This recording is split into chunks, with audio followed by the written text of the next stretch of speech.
and everything updates to accommodate that change. Game design back over. Now, the artist who created this assembly also added some additional handles that Jacob can use to art direct where rock slides occur. Allows him to customize the piece a little bit more, make it a little easier for the Rivian to drive by. So we started by handcrafting that original part of the level to set the visuals and art direction for the entire piece, and then built out procedural tools that allowed the team to create a much larger play space much more quickly. Now let's see how we can use these procedural tools to make larger sweeping changes to the environment. So Jacob, let's start by removing some of the trees in this area. Absolutely, that's easy enough actually. All right, a little too much. Let's add some trees back in. Okay. And let's also add in some cliff formations, give it a little bit more variability. So the procedural systems are all deterministic. As Jacob is experimenting with different sets of input parameters, once he finds a set that he likes, he can always go back to it and get out exactly the same results. And the procedural systems aren't just placing trees and rocks, but also fog cards, bugs, birds, everything that's needed to bring this environment to life. And everything that you've seen here works at scale. This environment is 4 kilometers by 4 kilometers. If we hide all of the procedural elements, we can see that original hand-built area about 200 meters by 200 meters. We believe that there will always be the need for hand-building environments, so we design these procedural systems to be tools for artists that work in concert with hand-built content. Both Substrate and the new procedural tools will be available in experimental form in 5.2. And everything you've seen here is running in the Unreal Editor in real time on a developer machine with an Intel 13900K CPU and NVIDIA RTX 4090 GPU. So Jacob, thanks for being here and helping us out today. Thank you very much, Nick, for having me. It's been a pleasure.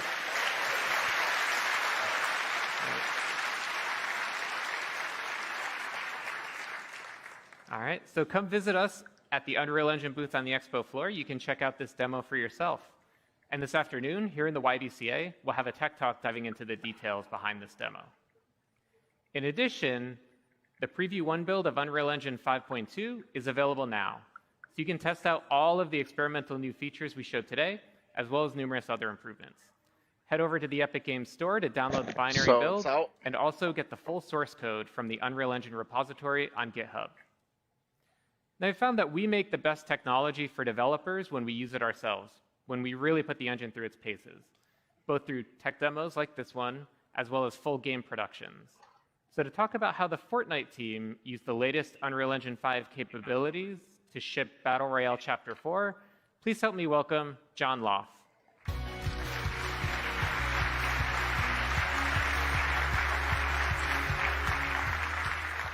Thanks, Nick. For Chapter 4, we wanted to show Fortnite in a way players had never seen before. We upgraded with broad strokes, using Lumen, Nanite, and other UE5 tech. We worked directly with the engine team to improve these features and ensure they scaled on all platforms Fortnite ships on. First up was lighting. Now, our options in the past to improve lighting have been somewhat limited because Fortnite is a really dynamic game. Big lighting just doesn't work because the moment a player destroys a wall, light maps are invalidated. So we were really excited to give Lumen a shot. It updates global illumination in real time as the environment changes. Early in Chapter 4 development, we captured a video of Lumen enabled in a Fortnite test build. And the player in the video destroyed a wall, and light just came flooding into the room. And honestly, it was pretty stunning. It brought new life to the environment, and the realistic bounce light worked great with Fortnite's vibrant style. While initial results were exciting, nothing is that easy in game dev. And as we discovered, real-world lighting can create real-world problems. Playtests revealed areas of the map, like attics and basements, that had no windows and were just too dark for gameplay. And it was also the first time we were using auto exposure, and it was causing bloomed out areas when players were in dark interiors looking outside. We solved these issues using UE5 features like local exposure and some art-directable controls within Lumen that enabled us to provide a final image much better for gameplay. While the art team refined content, the engine team provided some new scalability options so that we could run Lumen on next-gen consoles at 60 frames per second.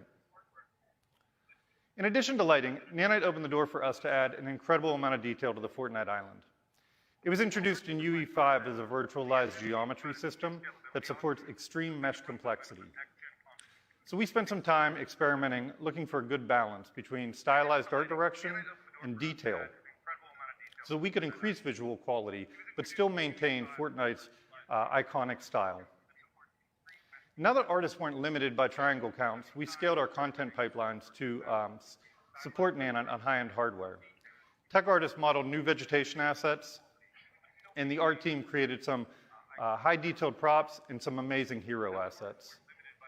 But this still left us with a large building library that needed a visual upgrade. We resolved this using an offline process that took displacement maps from our materials and created high-resolution nanite meshes. It was really cool to see these classic Fortnite materials like brick, stone, and wood get a high-resolution facelift and pop off their surfaces. Now, past nanite demos have relied on static hard surface environments, but Fortnite's an animated world. Trees blow in the wind, and buildings wobble when hit. So we worked with the nanite team, and they extended the material pipeline to include masked and animated materials on nanite geometry. The island in Fortnite is constantly evolving, with major changes each season and complete reboots when chapters launch. So it's essential that we evolve our workflows too. During Chapter 4 development, we started utilizing 2 new UE5 features that changed how we build levels: World Partition and 1 file per actor. World Partition automates the level streaming, and it allowed us to work in one large level. We use level instance actors to group content logically, like a building and all of its props. 1 file per actor ensured our large dev team could work in this space without source control conflicts. Now, these features hadn't yet been put to their paces by a large dev team, so there were some early bumps in the road. But our LDs were in daily communication with the engine team, and we saw consistent improvements. Not long into production, we were developing Fortnite in a much more collaborative environment. Our goal for Chapter 4 was to deliver an awesome experience to our players. But we also hope by using and improving the engine's newest features, we've improved your experience as well.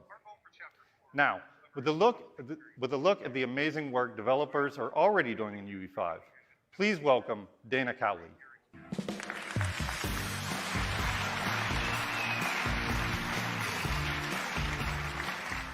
Now, even when you have great tools and amazing content at your fingertips, making games is hard, and it gets even trickier when you're trying to ship while you're upgrading your features.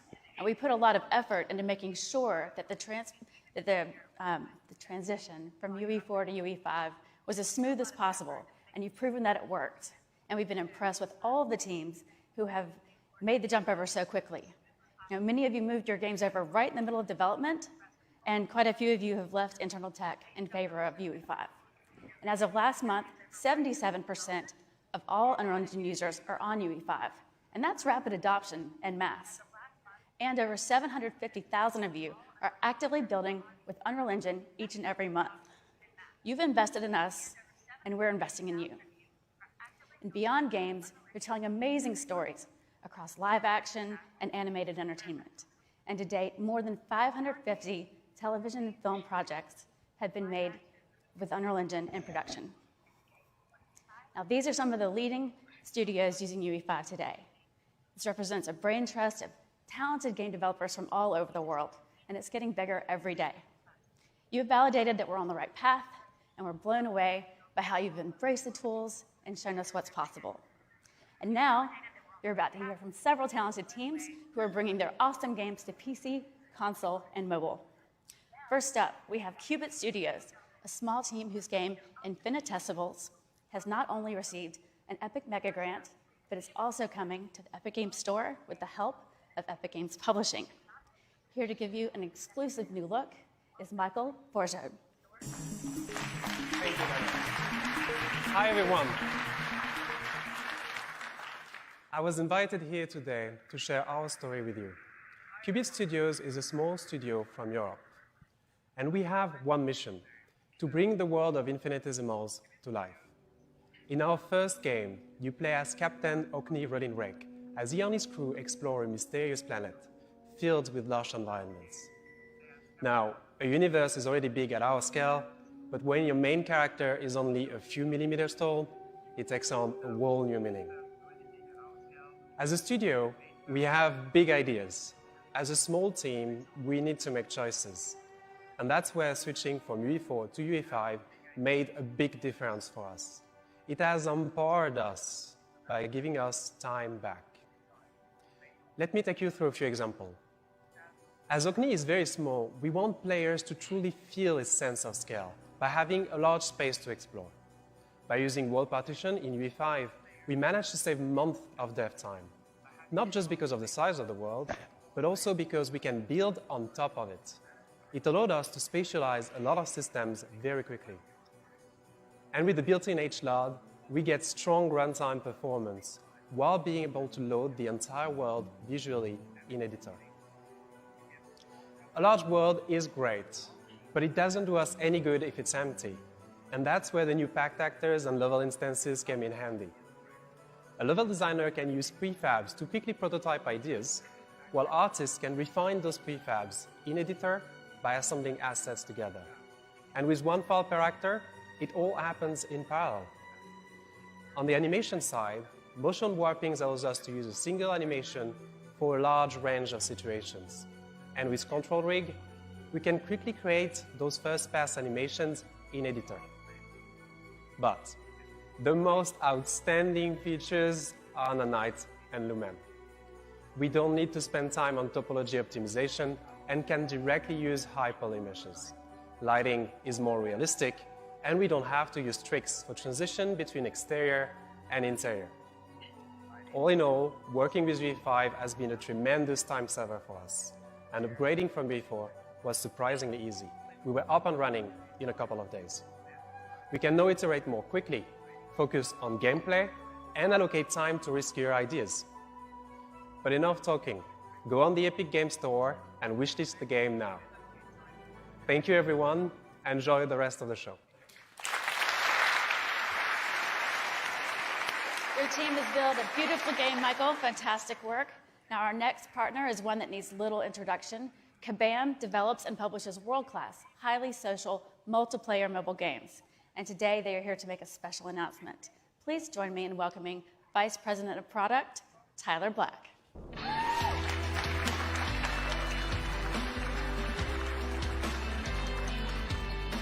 Thank you, Dana, for that kind introduction. Hi, everyone. At Kabam, we've worked with the world's biggest brands and created our own stories to bring some of the most successful mobile games to players. Today, we're proud to announce a new project, one that ushers in a whole new era for Kabam. King Arthur, Legends Rise.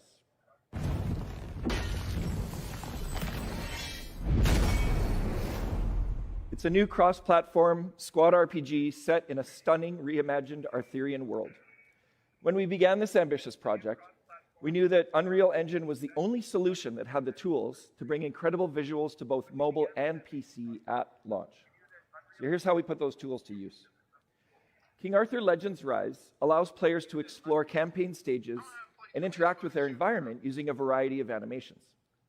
If we were to use traditional animation techniques, the number of assets that we would need would be massive.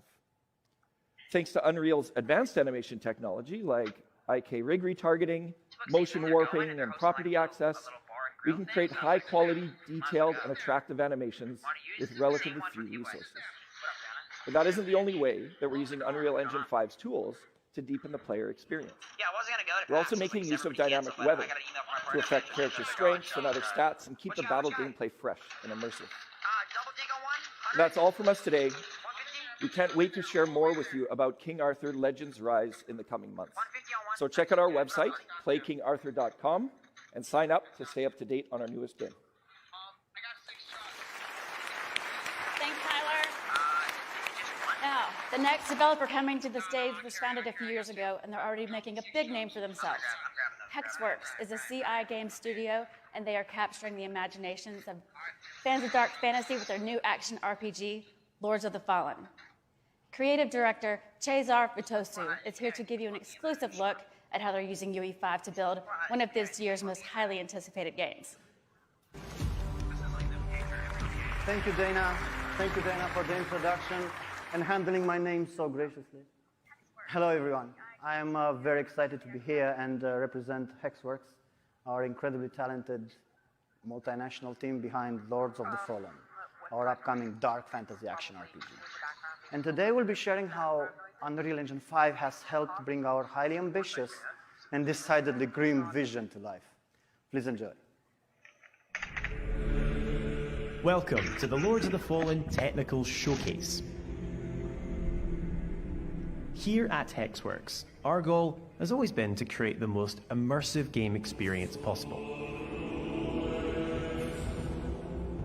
Today, we're journeying to Skyrest Bridge, one of the game's early locations, to demonstrate just some of the impressive ways Unreal Engine 5's state-of-the-art technologies have helped us deliver on this ambitious vision for our upcoming action RPG. We want players to feel fully immersed in our world by playing as their own unique virtual persona.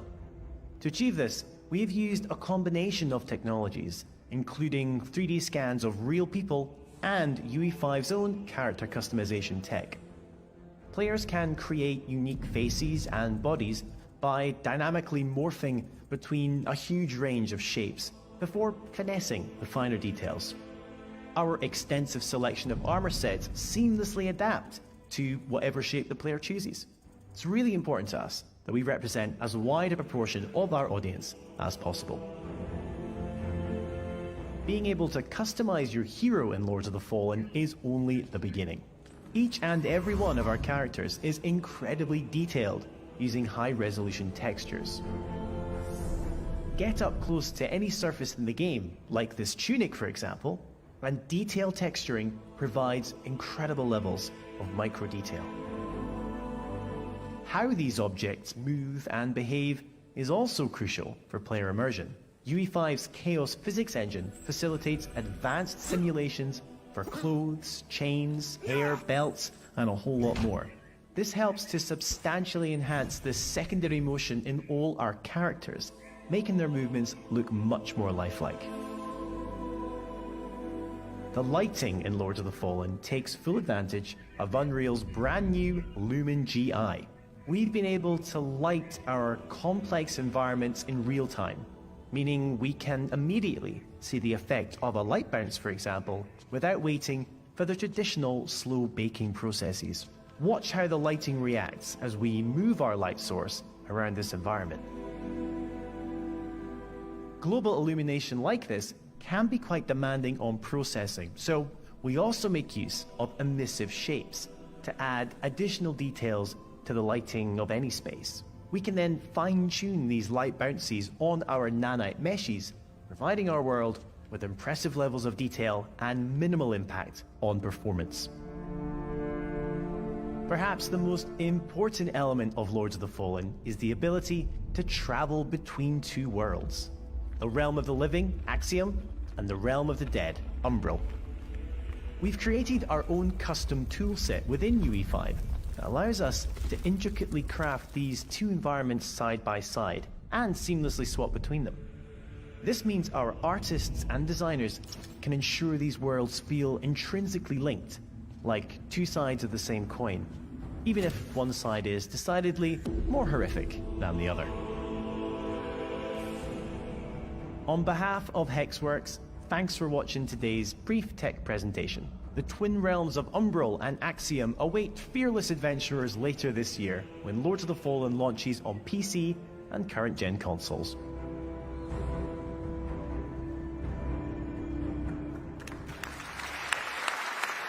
Looking awesome, thank you.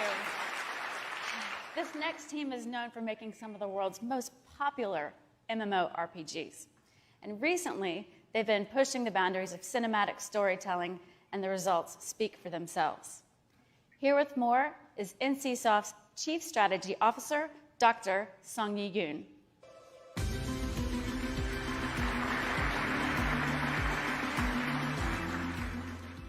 Thank you so much for the introduction, Dana. Good morning, everyone. I'm excited to share our latest production, Project M, with you today. As you may know, NCSoft is recognized as one of the best MMORPG developers, thanks to our blockbuster franchises like Lineage and Guild Wars. However, we're not content with this achievement. We're always pushing for boundaries and exploring new technologies. So let me introduce Project M to you. It is our latest innovation, harnessing the power of cutting-edge AI and graphics technology to an unprecedented level. With the help of Unreal Engine, we have achieved our vision for Project M with seamlessly integrating our foundational AI technology, resulting in breathtaking detail. So to give you a sneak peek, we have prepared a video featuring our CEO and Chief Creative Officer, TJ, who will personally guide you through our newest creation as a digital version of himself.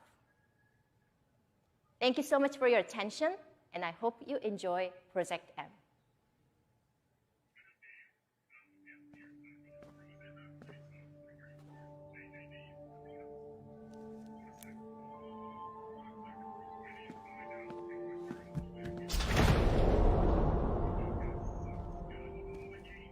Project M is one of NCSoft's most ambitious projects to date.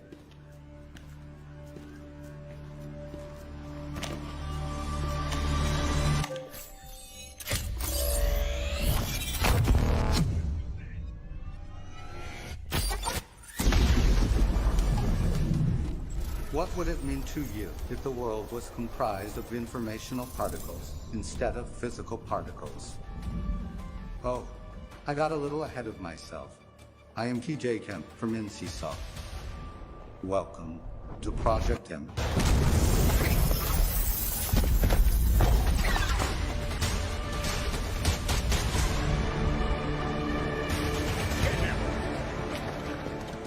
How would the fabric of simulated reality change our perceived world if we could tamper with the arrangement of those particles? This very idea is what sparked Project M.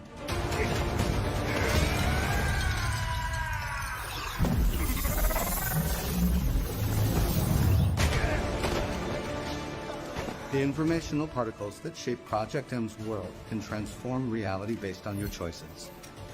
And each choice you make will change your experience.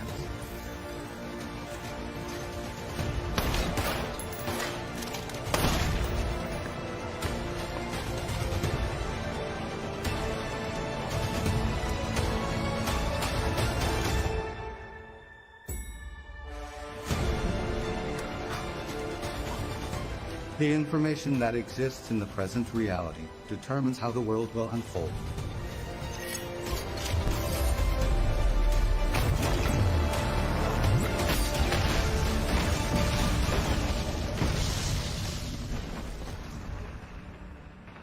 Value every encounter and every moment. These will be essential in the world of Project M. This is where our journey ends for now. I look forward to seeing you all again soon.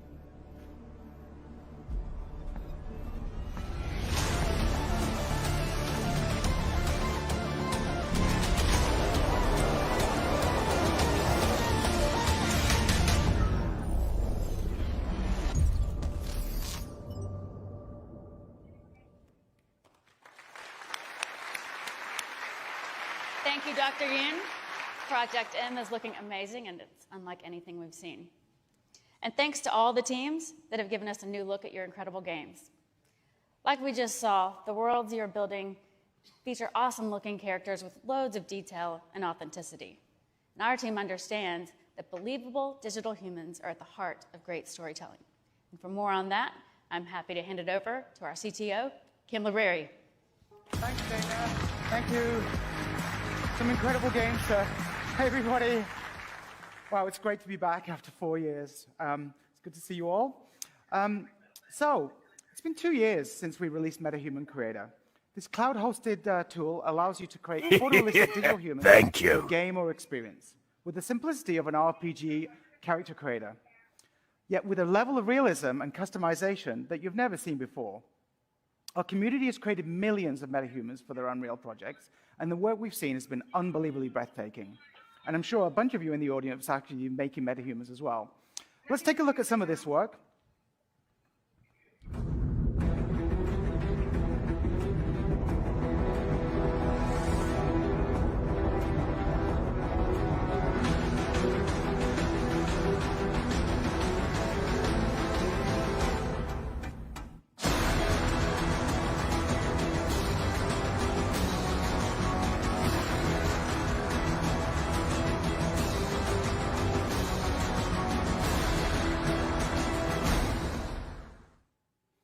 Amazing. You know, there isn't a day that... Thank you. So there isn't a day that goes by that we don't see some post on LinkedIn or Facebook or wherever showing us amazing usage of metahumans. And I think it's been a really big game changer for anybody trying to tell a story in their game or their experience. But today we want to take things to the next level. So I'm going to actually introduce two of my most favorite friends to the stage. Our head of digital human technology, Vladimir Vasilovich, and the actress best known as Senua from Ninja Theory's fantastic Hellblade series, Melina Jurgens. How are you both doing? We're good, thank you. It's been a while since we were last on this stage. In fact, I think it was 7 years ago that we went through this ordeal. That's a long time ago. A little bit of PTSD triggering there. But it was the first time we all came together, Ninja Theory, Epic, Cubic Motion, Three Lateral, to do something that we thought would wow audiences here and sort of set a template for the future of using characters in games. So anyway, I think we're in a pretty amazing place right now with the industry, but we do want to take things to the next level. And what I want to do a little bit about is how's things going at Ninja Theory? How's the new game going? Yeah, the team and I are doing really good, and we're just extremely busy working on the follow-up to the first Hellblade, which will be called Senua's Saga Hellblade 2. I can't wait. The first game was fantastic. Thank you. I really can't wait to play it, so get it out soon. Anyway, I'm going to leave the stage and let these two take over. Go and blow people's minds. Thank you, Kim. Hi, everyone. Our guiding vision for MetaHuman has been the democratization of complex character technologies, allowing you to work faster and see the results immediately. A character is only truly believable in its motion fidelity and visual fidelity, but animating at this level is a hard task for even the most skilled studios. Some of our best work leveraged 4D capture, but this took specialized hardware and weeks or even months of processing time. While MetaHuman Creator gave you the ability to generate high-quality characters, animating them still wasn't as easy. This is why I'm very excited to announce a new capability to the MetaHuman product, MetaHuman Animator. MetaHuman Animator contains the essence of our 4D pipeline, but optimized to run on a single machine. It is able to use iPhone, as well as stereo professional systems, and today, we're going to demonstrate how it works. For this, we're going to need Mel, our technician John Cook, and just the phone. Mel, can you take your position, please? Sure. Yeah. Let me know when you're ready. Okay. Okay, and action. I need performance capture to work like a mirror. I need it to capture whether I'm acting scared or angry. And sometimes, all I need is a look. Cut. Thanks, Mel. That was great. Yeah, you're welcome. Okay. Our technician, John, is currently pulling Mel's performance from the phone onto his machine, where everything will be processed locally. We have updated our LiveLink Face mobile app to capture all data at the best resolution possible with the device. MetaHuman Animator uses video and depth data to convert this data into high-fidelity performance animation, and it can even use audio to produce convincing tongue animation. John is currently scrubbing through the take to pick the section that he wants to process. John, are we all good with the data? Awesome. So from now on, it's just a single button click to kick off the processing, which for a performance of this length will take less than a minute to convert into animation. So Mel, while that is processing, let me show you something else. Yeah. Oh, is that me? Yeah, this is what we refer to as your MetaHuman DNA. Cool. And this is generated by the capture we made earlier, right? Yeah, that's right. So from only 3 frames of video and depth data, we can generate a rig that predicts all of your facial expressions in just a couple of minutes. Wow. And do you only need to do this once for each actor? Yes, that's right. It calibrates the solver to your face so that we can produce the performance in a way that faithfully reproduces your original performance. That sounds cool. Yeah. So let's check back on the processing, which today is on the latest CPU and GPU hardware from AMD. MetaHuman Animator uses a custom epic facial solver and landmark detector. We can interactively look at the animation while it's being solved and compare it to your original performance. So it looks like it's almost finished. After this, it's going to do one more pass to make the curves more stable. Which is really quick. And from here on, we just need to export the animation. This takes only a few seconds. And then John needs to drop it in the level and add the audio so that we can see the result. So Mel's MetaHuman should now be ready in the level. Mel, you excited to see the results? Yeah, can't wait to see it. I need performance capture to work like a mirror. I need it to capture whether I'm acting scared or angry. And sometimes, all I need is a look.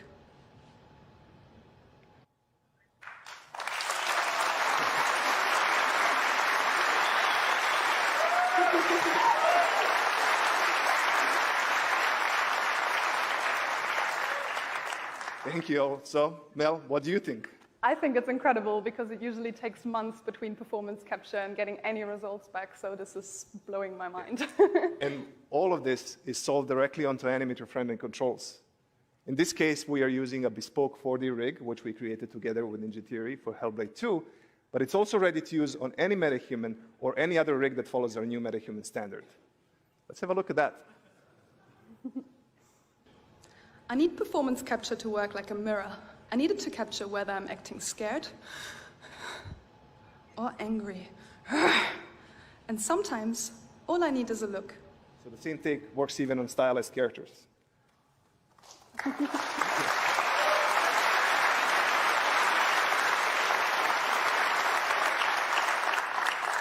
Thank you all. These technologies are completely redefining our creative process, as they will redefine yours when we release MetaHuman Animator to everyone in just a couple of months. We've got one more thing we'd like to show you. We haven't forgotten about the needs for full performance capture shoots. What you're about to see is animation that has not been polished or edited in any way, and it took MetaHuman Animator just minutes to process start to finish. Yeah, so here's one of my favorite lines from Ninja Theory's upcoming game, Xen0Star Hellblade 2, and I really hope you enjoy it and the rest of the show. Thank you very much. Thank you.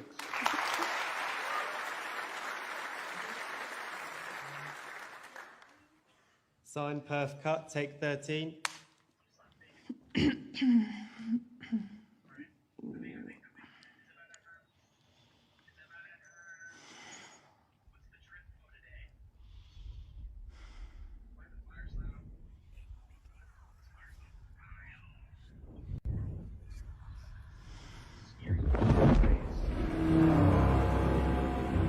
I see through your darkness now.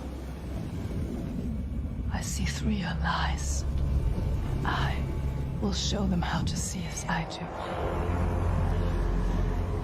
I will not appease your gods. I will destroy them.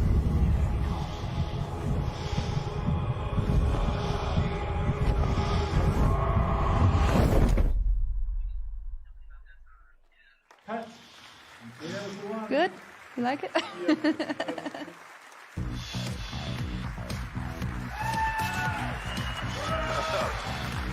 Man, was that cool. All right, let's talk about the future of our creator marketplaces. We all know one of the biggest challenges in game development is the time and cost associated with making great art and visually stunning environments. Now, we've seen that by giving you access to high-quality, game-ready assets like Quixel Megascans, world building can be faster, more efficient, and more economical. The resulting explosion of creativity that we've seen from our Unreal Engine developer community has been awesome. In fact, it's inspired us to double down on a mission that started several years ago. Since the launch of Unreal Engine Marketplace in 2014, we've been working to aggregate and organize all the world's best digital assets for you to use in your work. In 2018, we joined forces with Quixel, whose Megascans have now been downloaded over 40 million times. In 2021, ArtStation became part of the Epic family, and we welcomed a community of the world's best digital artists who've since uploaded nearly 12 million projects to the site. Later that same year, Sketchfab joined Epic and now has more than 10 million registered users who are using the platform to discover, share, and manage 3D models on the web. Now, each of these businesses has their own unique superpowers. Incredible content, of course, vibrant communities, and killer capabilities. We're now working to bring all of this together into a unified offering. Let's take a look.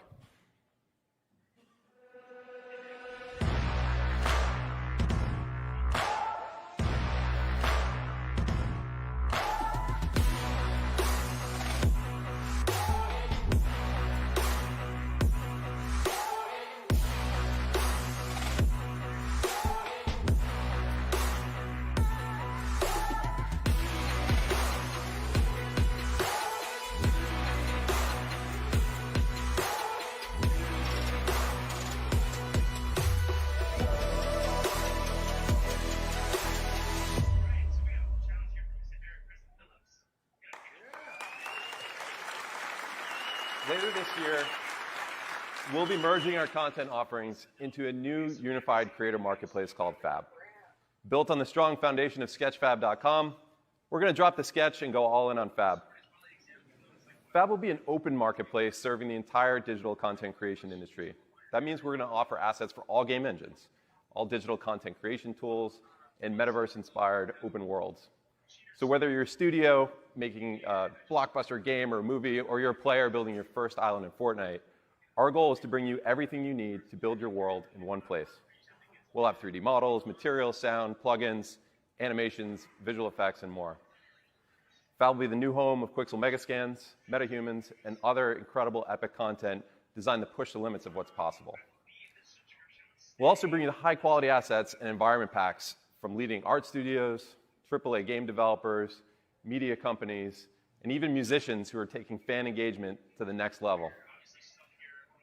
But our primary focus is on bringing you the best stuff out there from millions of independent artists who will benefit from the lowest fees in the industry, pocketing 88% of revenue from their sales so they can build real businesses and invest in making more great assets for you to use. That's right. Now, with millions of assets, we have to make it super simple for you to find what you're looking for and get inspired along the way. We'll leverage automated tagging to consistently and accurately describe content, and we'll give you the ability to inspect 3D models before you download, making it easy to understand the game readiness of an asset so there are no surprises. Building on the success of Quixel Bridge, the Fab plugin will enable you to search, discover, drag and drop content right into your scene without leaving the game editor. We want to improve your workflows by connecting Fab to all industry-leading digital content creation tools. For example, our partnership with Adobe will make it easy for you to export and publish models from Adobe Substance Painter directly to Fab. Finally, leveraging Sketchfab's digital asset management capabilities, Fab will be the place where you go to store, manage, and share assets either privately with teammates for collaboration or publicly on the web to showcase your work. With collaboration tools like this, we want to help small teams do big things. Now, it's no longer just major studios who are driving our industry forward. World building has become accessible to everyone.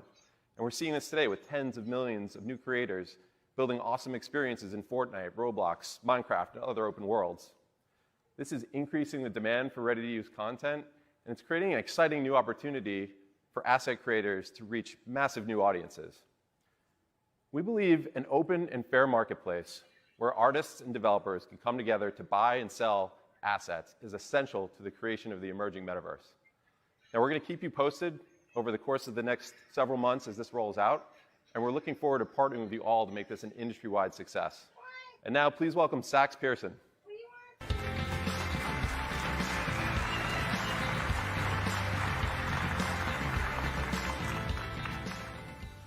It's great to be here today. We've been working towards this moment for a very long time.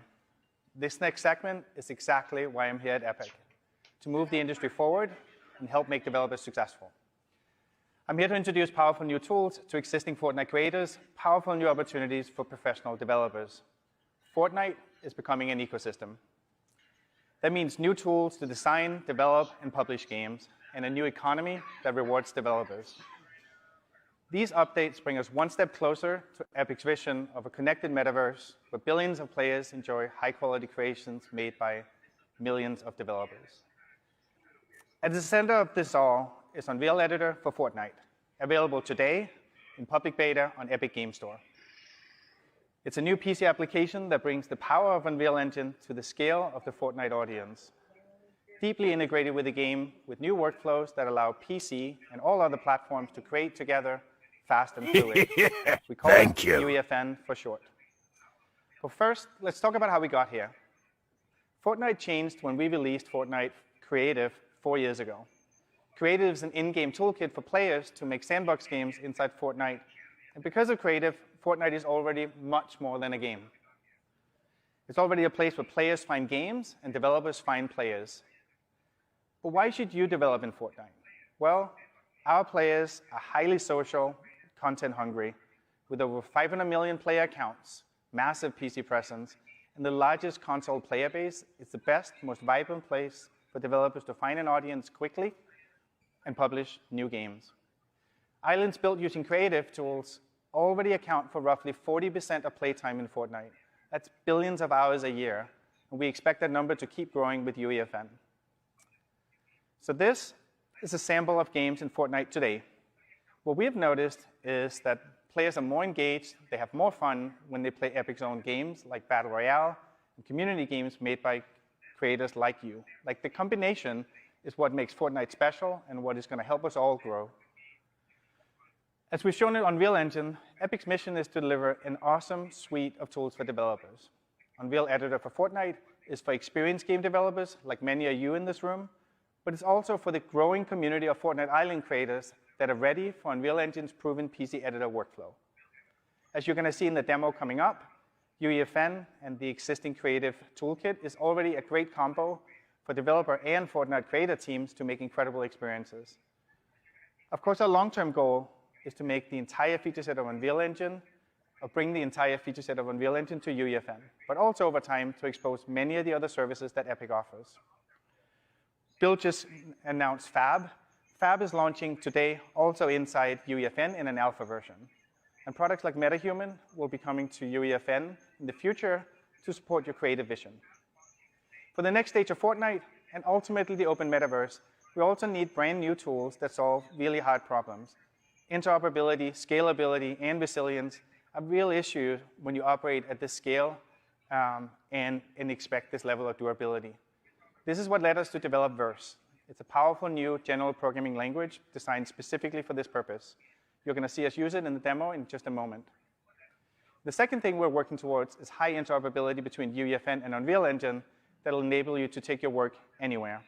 And by the way, behind me is the new Creator Portal, also launching today, where you can manage all your islands, one-click publish them to the world, and when you publish to UEFN, your original IP and your assets are yours to take anywhere.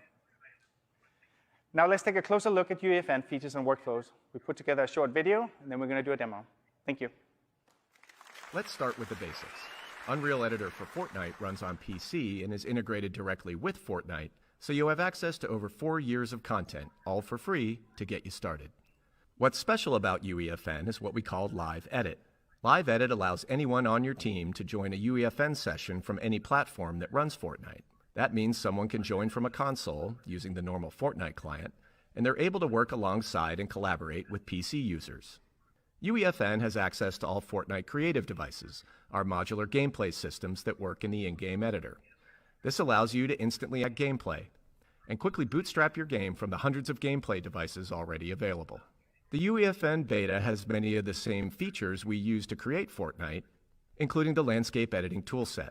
You can edit the landscape to change the look of your island, or make sweeping changes to create something completely new, and then quickly play it in-game to check out the results. So even though you have access to tons of Fortnite content, with UEFN you can make content that looks nothing like Fortnite. This is a section from Forest Guardian, a tech demo built in UEFN that we are launching today. A big feature of UEFN is the ability to import your own custom assets. So we used a few 3D models, textures, and materials that we built just for the project. And all the lighting in the cave was made possible thanks to Lumen, our real-time global illumination system. You can also find more content like Quixel Megascans and Sketchfab models in our initial alpha release of the Fab plugin for UEFN. All assets are curated and optimized for use in Fortnite, and the full version of Fab will launch later this year. You can also create and modify materials, so you can change the look and feel of objects easily. And you can import skeletal meshes, and then animate using Sequencer and Control Rig. Everything you've just seen is available today in the public beta version of Unreal Editor for Fortnite.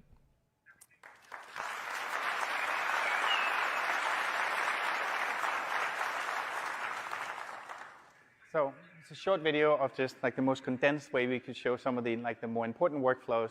But I think a much better way is to tempt fate. And let's do a live demo on PC running on Fortnite public servers right here on stage. Welcome Michael and Ray to the stage. Take it away.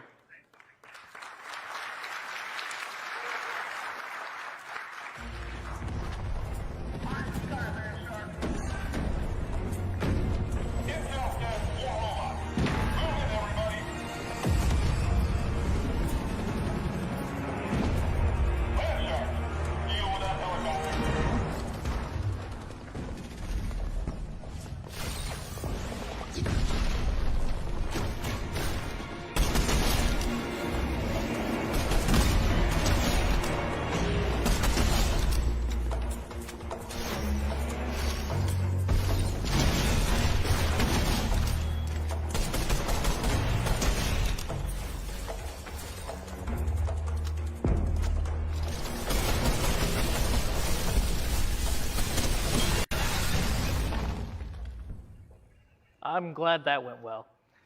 All right. Hey, folks. So let's talk about how all this was made. Michael here has the scene open in Unreal Editor so we can take a closer look. For the environment, we built this level using Quixel Megascan assets, many of which are available in the Fab UEFN plugin. We also used custom content that we built just for this demo. For the gameplay you just saw, we hand-placed enemies using a creative device called a guard spawner, which generates the aliens that you saw at specific locations. However, we wanted to do more and introduce dynamic play that goes beyond what the current creative devices can do. So to do this, we used our new programming language called Verse. So in this short section of code, every second we grab the position of the player. And for each spawn location, we then calculate the distance to the player, and if it's within a certain threshold, we tell that guard to spawn into the level. So now we have gameplay that's more reactive to the player's actions. This is just a short example of using Verse, but for a deeper dive, check out the Verse Tech Talk later today. Now, Michael is going to show us how we put the intro cinematic together. Hi, everybody. So before the gameplay section, we played this quick cinematic animation. This was actually created entirely in UEFN using Sequencer. Sequencer is our multi-track editor, and it's been used in everything from in-game cinematics to Hollywood feature films. So let's take a look. Now all of this stuff is available right inside UEFN. So let's take a look at this last shot from a slightly different perspective. So the other thing we featured in this section was a bunch of Niagara.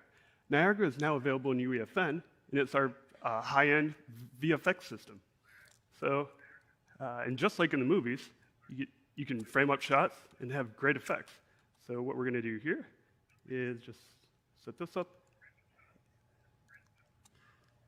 So just like in the movies, you can have slow-mo too. Makes everything better, right?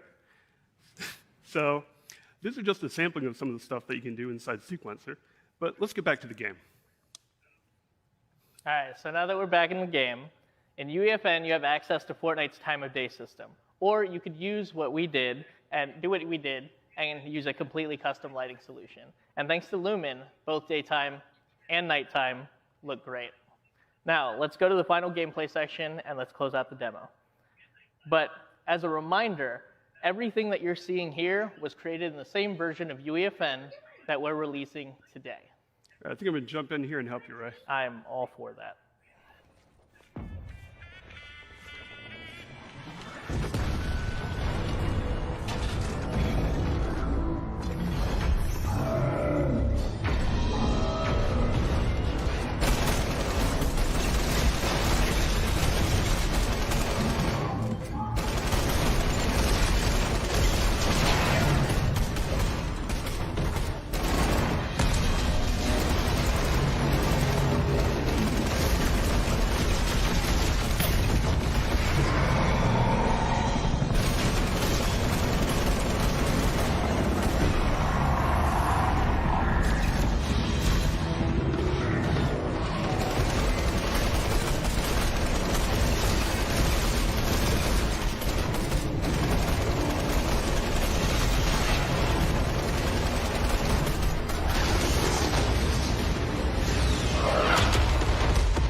Thanks, Michael and Ray, everybody that put this together. The demo came about when we asked the special projects team inside Epic that came straight off the Matrix demo to, why don't you put UEFN through its paces? And one amazing fact about this demo is that it's less than 400 megs, it downloads and plays in less than a minute, and it plays on any platform that Fortnite runs on. Like, that is the promise of what UEFN is. So again, Unreal Editor Fortnite is available today in public beta in Epic Game Store. If you want an early glimpse of some other technical showcases that our internal teams made with UEFN and Verse, check out Deserted Domination, Forest Guardian, and The Space Inside. All three are available to play right now in Fortnite Discover. So we've talked about brand new tools and the Fortnite ecosystem. Now I want to talk about the next generation of Fortnite's economy that both Epic and creators will participate in. We call it Creator Economy 2.0. Here's how it works. The money in the economy comes from player spending in the item shop. Fortnite generates billions of dollars a year in revenue from player purchases. Fortnite players who have fun engaging in islands tend to spend more in the item shop. Creators who make popular islands are bringing real value to the Fortnite ecosystem, and we're going to share the resulting revenue with them. This is the engine powering a Creator Economy 2.0. We believe this so strongly, we will distribute 40% of Fortnite's global net revenue to eligible creators who publish games in Fortnite, both independent developers and Epic. Anything we make, like Battle Royale, Zero Build, also participates in the pool shared with creators. This will be the primary way that Epic will pay for our own game development in Fortnite going forward. This is transform.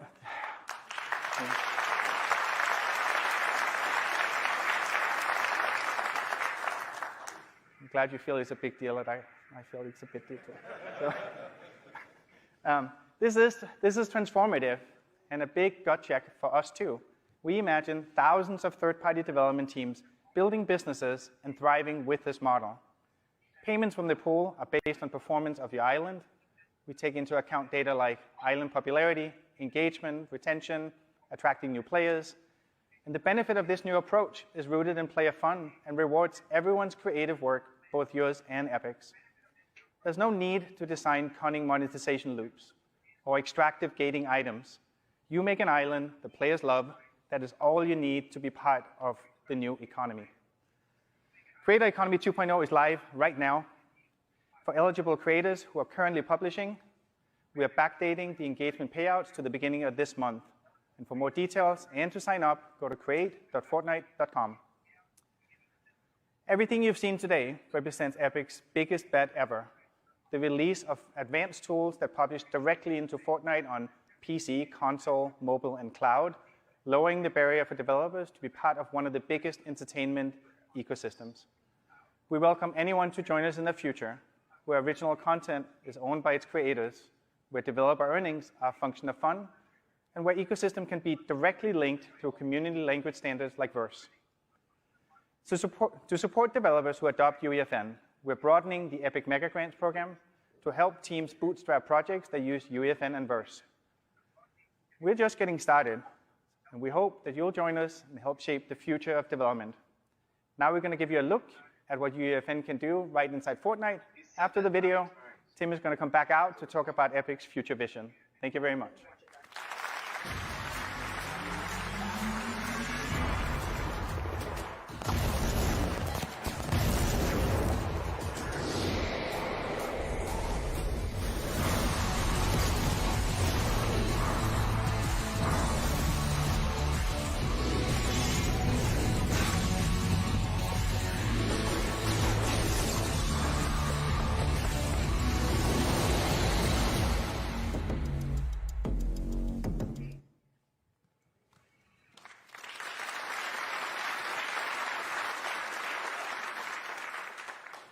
Thanks. We think this is going to be a really powerful combination, putting together Fortnite's 70 million monthly active users with the power of the Unreal Editor and a new creator economy to share the revenue with creators who create engaging experiences. And it's another milestone on the path to a new kind of entertainment medium, which science fiction literature calls the metaverse. Because there's a crazy amount of hype around this whole topic, I'd like to step back and take a long-term look at what we see here. And at the core of it is some very real growth, starting with Fortnite's 70 million monthly active users, Roblox's 250 million monthly active users, Minecraft's 100 million, and PUBG Mobile and Apex Legends, and numerous other metaverse-inspired games is leading to an identifiable audience today of over 600 million active users in these virtual worlds. And it's on a growth trajectory that will put it at billions of users by the end of this decade. And so we can set aside the crazy hype cycle around NFTs and VR goggles. These technologies may play a role in the future, but they are not required. This revolution is happening right now. And the core of it is something that every gamer already understands. It's you and your friends getting together online and going around as a group on voice chat, having a fun time, and social entertainment experiences. And some of these experiences are serious games like Battle Royale. Some of them are going to a concert and dancing, or chatting with friends and just having a good time. We see this as the next big change in gaming and an Epic's evolution as a company. I like his we hoodie. Started out back in 1991. It's got like a making guy 2D riding a games. llama or something. That's cool as hell. We recognized the opportunity with 3D, so we built the first Unreal Engine and the first Unreal Tournament game. We evolved to make console games like Gears of War. Then we evolved to make online games like Paragon. Uh-oh. I hit a buffer or something. Let me see what happened. What happened?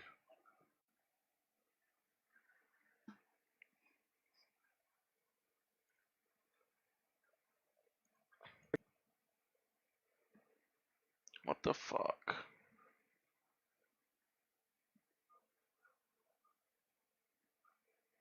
When did all these likes come through? What the fuck? Uh-oh. We don't want that. Let's try this again.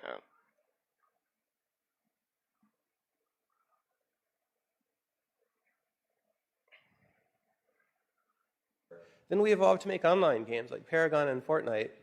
But when Fortnite shipped first... It ended? Huh? Then we evolved to make How do you know online when it games starts? like Paragon and Fortnite. But when Fortnite shipped first... Let's see. How do we get the update for this shit? Let's see. Click on Fortnite. Still nothing on the game. It just loaded up right away. So it must go live at 2 p.m. I think it's 2 p.m. it goes up. Not seeing anything. I was watching. Nothing on the game yet. The game started up right away, so I know there's not an update.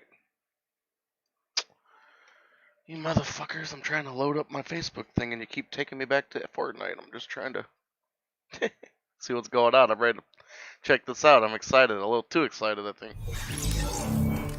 Yeah, it hasn't started yet.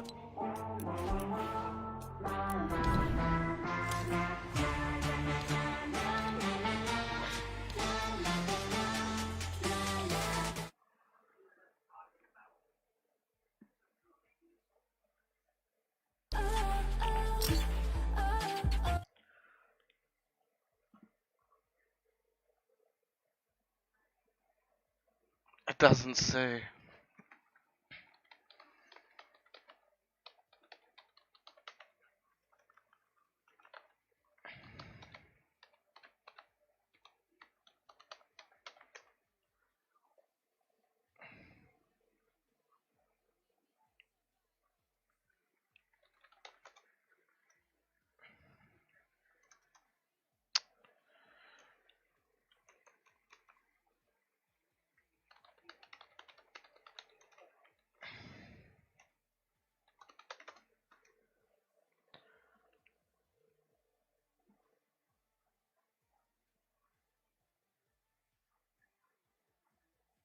So,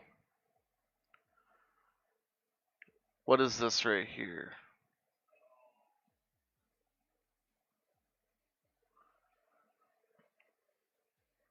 Does it come out at 3 p.m.? Is that what it's saying? How'd it go from 12 to 1 to 3? There's some weird times. Sounds like that's when it comes out. Let me see what this time is. 10:30 PTD. 10:30 PTD. Pacific Standard Time.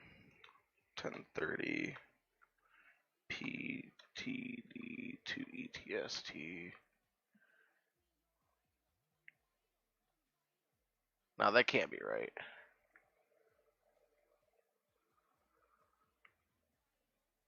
That can't be right.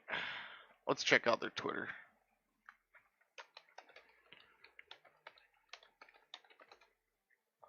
I spelled that wrong. It's okay though.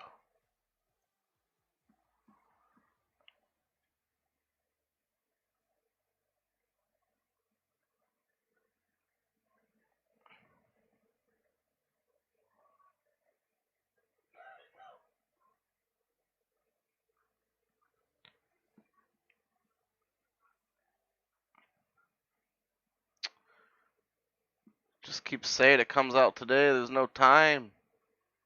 I need a time, Epic. Like an actual time. Because I can see the program. I see the program right now.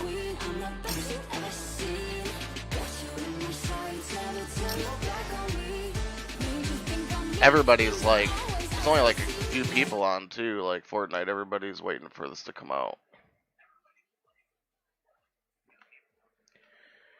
They're 3 hours behind me. I don't know, too small for me to read. And I play Xbox, not PC. I haven't been on yet to see, so I can't help. They're 3 hours behind me. If it's PTD. It's what they're making it sound like. Hold on. Trying to bring this up.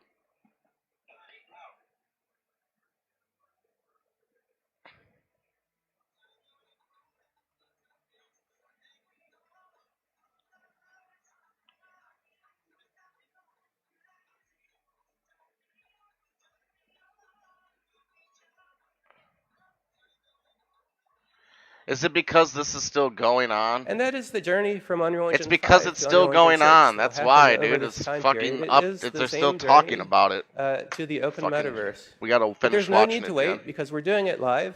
We're building all of these systems and deploying them as we build them right into Unreal Engine 5 openly with partners. So Nah, we hope you're you fine, download Jen. this stuff. Download Unreal Editor I don't for think- Fortnite. Download the Unreal Engine and get I started. think we have to wait and until come, this see ends. some of our tech talks where you talk about this in way more technical detail. Thank you very much for your time. Somebody's live stream on Facebook got cut off. Yeah, he needs to shut the fuck up already and bring this shit out.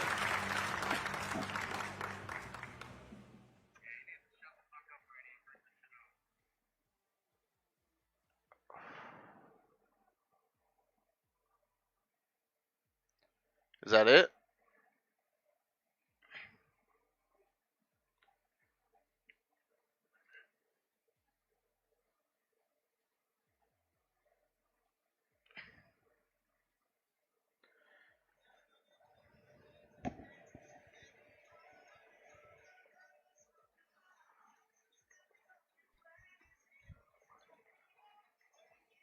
You can make your own Fortnite skins with this update, people are saying. That's crazy. Save the World 2.0. Name something a part of their games anyone apart from Fortnite.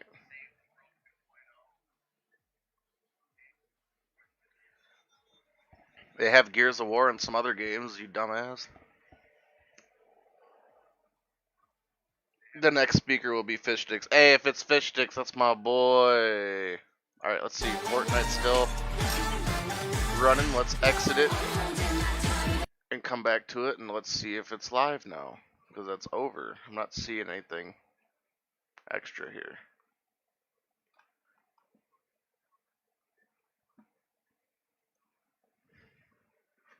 Nope, Fortnite still has yet to get an update. Yeah, they did save the world as well, apparently, what those people are saying.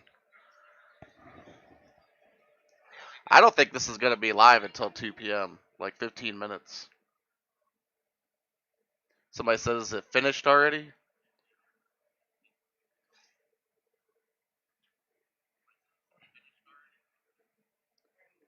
Just reading the chat on the side. It's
not really too important. I am happy to have you here watching it with me, but none of this is truly. So they're just gonna keep showing this until, and we get the OG. That's what I'm so excited about. We get the OG Fortnite map today. I can't wait to see it with the new mechanics. It's gonna be so cool. Everybody in this chat is so slow and stupid.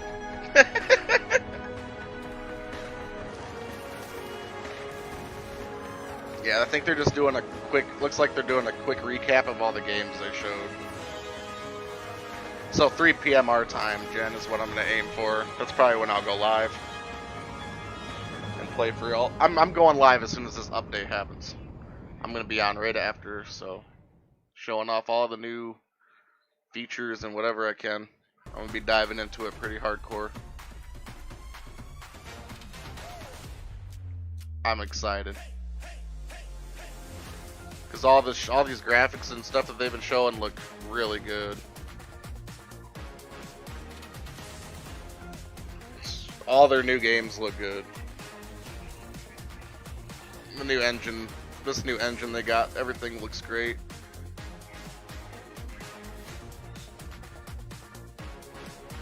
There's a new Lord of the Rings game coming out. Is that what I see?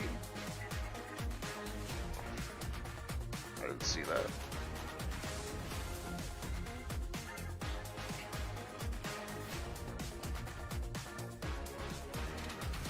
Everybody in that comment section is fucking got my feelings a little ups. Got my feelings hurt how stupid they are.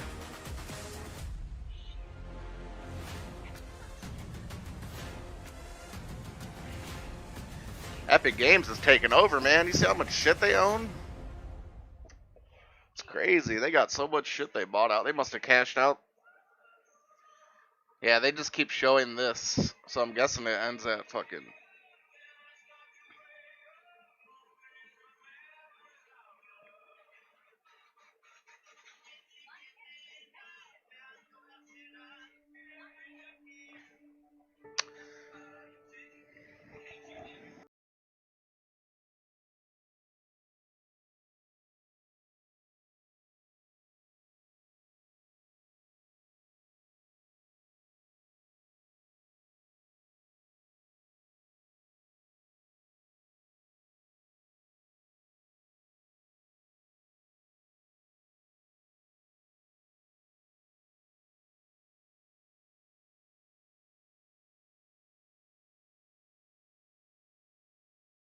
evolving every day.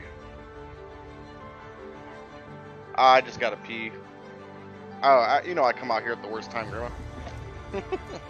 I just have to pee really quick. Shouldn't not take me very long.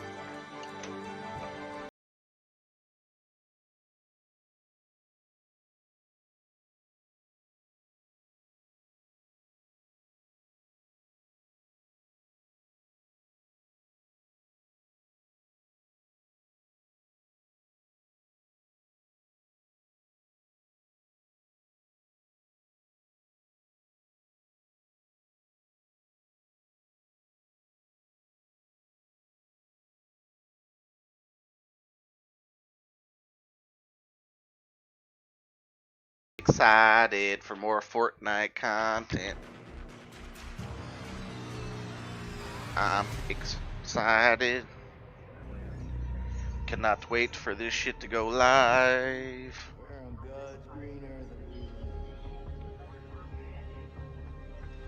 Oh, I guess that's a good day to wear my Fortnite llama t-shirt on stream when I go live, so I'll be wearing that. Oh, my kitty's sleeping. He's so tired. Oh, I'm sorry, buddy. I was just moving this out of your way. You're good? My cat's sleep. He's out for the count. Look at this guy's thumb. He does the... Look at it. I watched this whole video and that's the first thing I noticed. I'm like, what's wrong with that dude's thumb? Because it says give my compliments to the chef. The chefs. Oh my god.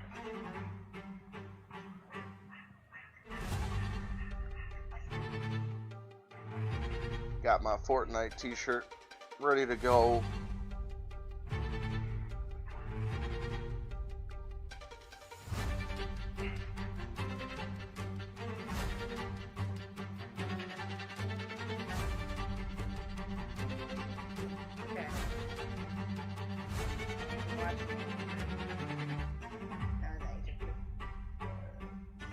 Hello, my honey.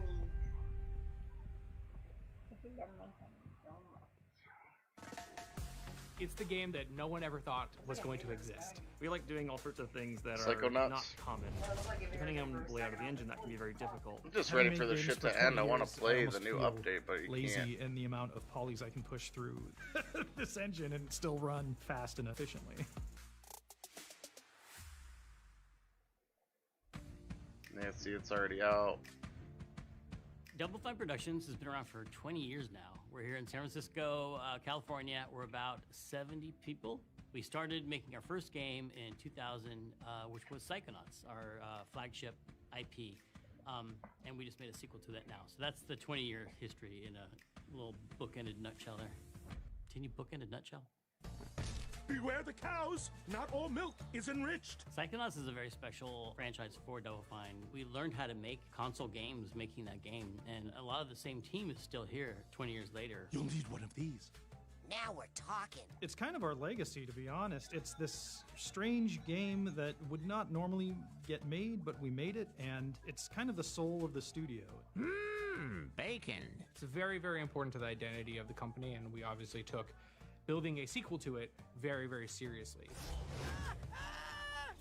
The only reason we wanted to make Psychonauts 2 was because there are people out there who love Psychonauts 1. And so we knew that that group was watching, and we couldn't get the spirit of the Psychonauts 1. We wanted to make sure that we maintained the original feeling and character that the original game had, but at the same time it was really important for us to modernize how the gameplay felt.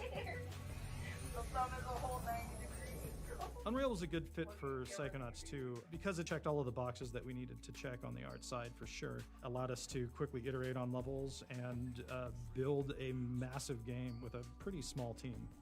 The Unreal Engine gives us a really robust content pipeline that allows us to tackle all kinds of different things from gameplay to visuals, and allowed us to focus on adding new things and not have to deal with basic rendering functions, which if we were rolling our own engine, we would have to worry about. Here goes nothing. It also provides a lot of extensibility to the programmers. With full source code access, we can go through and modify anything that we need to, add any new features that we need, which given the kind of setup that we have for a game like Psychonauts 2, there's lots of custom stuff that we're messing around with. One thing that was a boon to us is that we took the spline mesh actor and we made our own version of it called the multi-spline mesh actor, which allowed us to take a statically built object and organically populate it through the world based on a spline. If we hadn't had that bit of technology, there's no way we would have been able to make enough content to fill this game, and we wouldn't have been able to do that without Unreal Engine. One of the things that's really helpful about Unreal is that using Blueprint, designers can mock up an idea for gameplay and see if it's fun or not before they actually request a feature to be coded by a programmer. So we can do a lot of experimentation, which is always good to test out ideas in a rapid way. It's really nice because it acts sort of like as a common ground where designers, artists, and programmers can all contribute to logic that's stored in Blueprint. Like a lot of studios, we had to deal with shipping a game in quarantine. I mean, I feel really fortunate to work in the games industry because we were able to work that whole time. A lot of people couldn't work during quarantine, but we could keep going, and we ended up shipping Psychonauts 2 from our homes. Having full source code access was really, really important to us because we were able to quickly develop this custom application that we used in order to synchronize drive data cache when everyone started working remotely. And so being able to distribute that work across a lot of different machines saved up a lot of time over the last year and a half. Having all of our files be in sync was the thing that helped us the most. Just having source control on this project was the only thing that kept us going. Without that, it would have been madness. Yeah, we wouldn't have been able to make this game without it. Ew, slime is so sticky. After all we've been through, the ups and downs, it's been quite a roller coaster. And then to make a game that's been so well received at the end of that 20 years, it just feels really good because it feels like we, I don't want to say still got it, but maybe someone, we'll pretend someone off camera said that. Oh, still got it? Yeah, that sounds good. Still got it.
Earlier this year, we released Unreal Engine 5, making the next generation of real-time technology available to the public.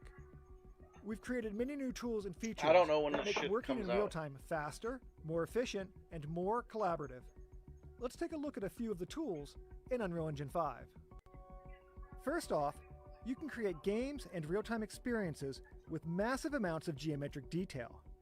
By using nanite and virtual shadow maps, UE5 can intelligently stream and process only the details you see. Each of these buildings are film quality, multi-million poly assets dropped directly into the level. Thanks to nanite, we don't have to bake details into normal maps or manually author LODs. And to display these assets in their best light, we've developed a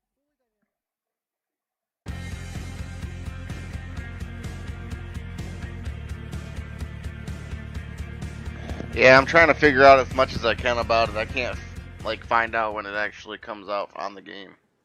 Cause like you can download the creative. My name is Ian Euler. I'm the lead tools programmer in the Unreal Engine procedural team, and this talk is new tools for building photoreal worlds in Unreal Engine 5.2. So, sorry, double click. Let's start with PCG Framework because that's the thing I work on. So, what is PCG Framework? It's a fast and iterative procedural content generation framework in Unreal for world creators. So basically, we're trying to provide you tools so you can build your own solution for whatever procedural thing you want to do in your game, your movie, or any kind of project. So why are we here? Well, as you might know, in UE5, we released World Partition, and that allows you to build bigger worlds. And with bigger worlds, you need more content. And Pursual is a pretty good way to approach that problem. So that's exactly what we've done in the Matrix Awakens demo. We've built this incredible city, all procedurally done, and it was awesome, right? But we kind of noticed there were some, production challenges, workflow issues that we wanted to try to address. And as you might have heard just a couple of minutes ago, with UEFN, more and more people are going to have their hands on UE, and we wanted to make Pursual content generation a lot more accessible. So all of this drives the vision of what we're trying to accomplish here. We want Pursual content generation in Unreal Engine, so no reliance on external processes, even though, you can add them if you want to. Runtime and live editing focus, so you can use Pursual content in your game at runtime, or at least have a very good curation usability. Because it's procedural and deterministic, you're going to have non-destructive workflows, and you're going to be able to do manual interactions as we've seen in demos. And finally, it's a framework. So it needs to be easy to expand. And we'll dive into Someone shared. So the overall Someone shared one of the new. It looks a bit like material. Somebody shared the new. One of the new maps. It's loading up on my game. I don't think it's gonna be able to. I don't think it's gonna go live. I don't think it's gonna go live yet because it's not out yet. But I can see it. I got the code. I can see this map ahead of time. Try because I was on public game. You gotta be on private for it to work. Looks like it's working now.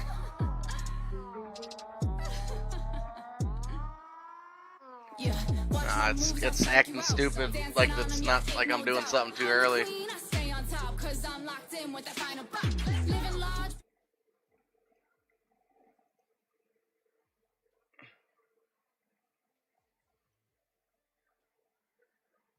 Oh, it let me in the map. Let me see what's going on here.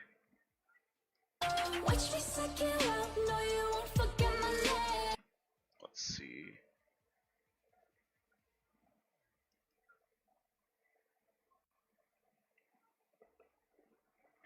It's loading up a cutscene. Hold on here. What the fuck is going on?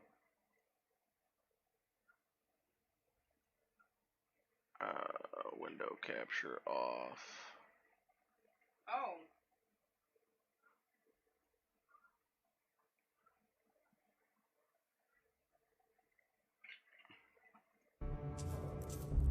I think I'm gonna restart this because nobody got to see what I was doing. But I got into one of the maps early. Oh, you're not supposed to see it. Somebody shared it. So I'm gonna check it out really quick. It had a cutscene. Someone got the code early for one of these maps. We're gonna check it out.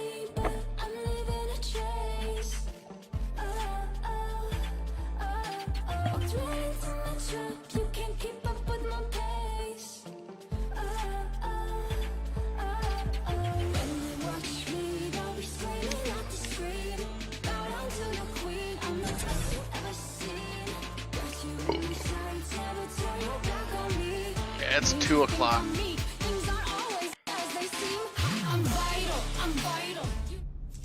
Yeah, see, it started off with a cutscene.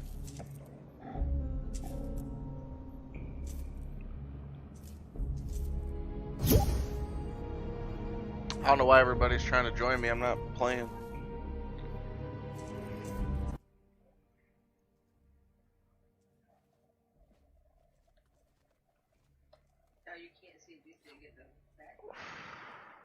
Can't see anything. No, but before you could. Before I could? Yeah, I could see everything before, now I can't.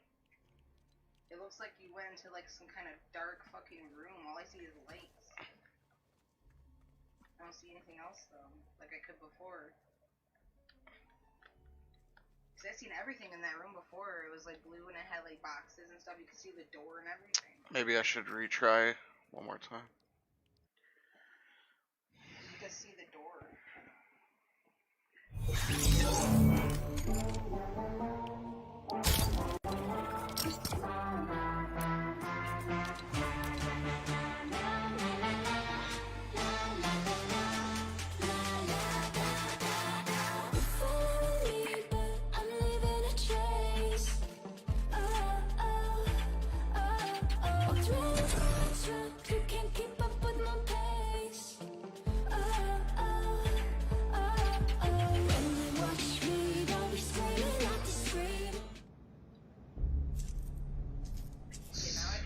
See if it load. I mean, it did this last time and it didn't. Yeah, see, I could see the door and everything. It didn't show this when I loaded in though. Hopefully it doesn't go all black again. Okay, now I can see. Okay, I can see a little bit now.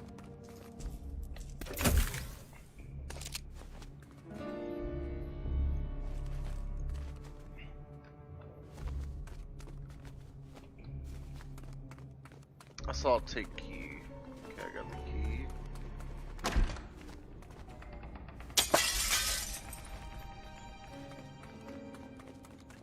This is like a tech demo, but it's not working right because it's not out yet. Oh, dude, it's in first person now. What the fuck? That's crazy. It's in first person. There's a fireplace below you. To your left, there's a little fireplace right there. But I can't see anything because it's glitched out. Open door. Really dark. It's the lighting's glitched out. I mean, it looks cool, but it would look better if it was a little bit brighter. I seriously can't see. I don't know what a door is, but what is it a door? Well, I got a gun, but I don't. It's not letting me use the flashlight either. It's totally bugged out. What's that? Oh, I'm supposed to shoot it with the pistol. Some light reading, perhaps. This is crazy. First person Fortnite pretty much right here. But the gun, there's no gun. I like the light right here, though.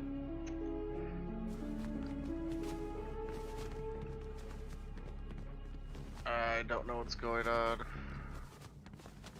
Oh.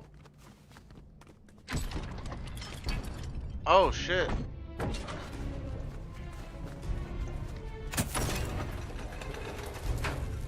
I mean, whatever this is, it looks, the graphics look cool, but I can't see anything.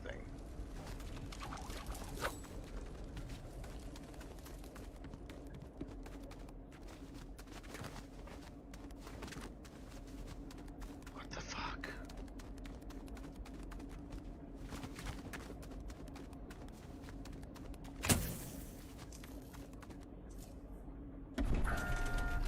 Oh shit. Yeah, this is like a demo of that you're not supposed to be playing yet. It's not out yet. I got the code early. I'm just checking it out.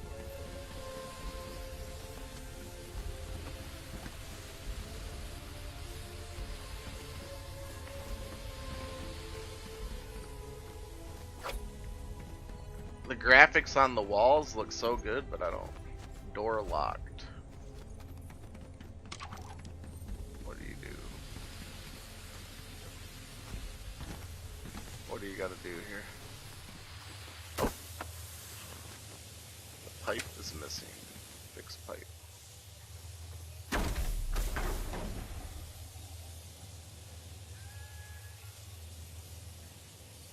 I'm probably gonna play with whoever after this update comes, bro. I'm checking out this freaking. I'm checking out Creative 2.0 right now. The new, we're supposed to be able to play the old maps and stuff today, like the OG maps. I'm like super excited about that.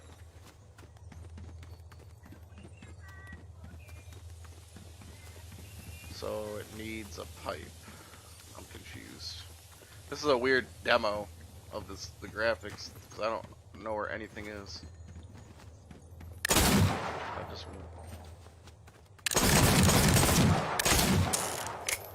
cannot play on keyboard and mouse to save my life. Okay, so what do you do then? The door is locked. Oh. I knew that. There's a giant pipe that says take pipe.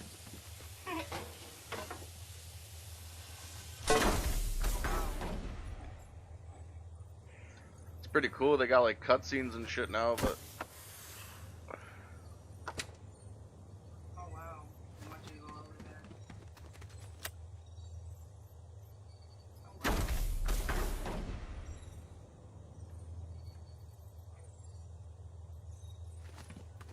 okay.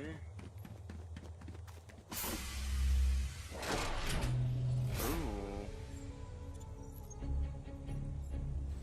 The update's supposed to be like any fucking minute, bro.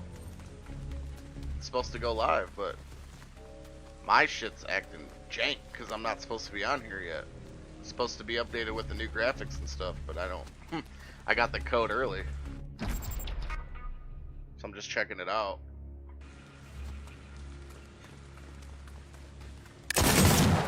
So I unlocked thing back here. Okay. Some parkour shit. What's going on? Oh. Easy. Okay. It's just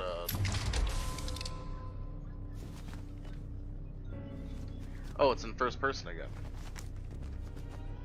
It's in first person again. You're good.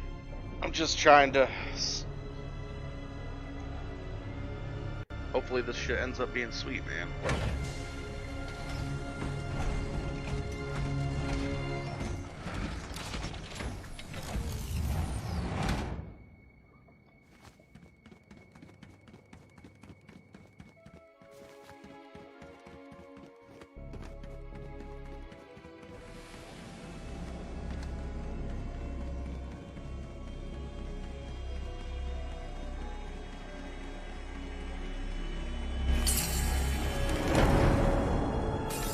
So weird, it's got cutscenes and shit.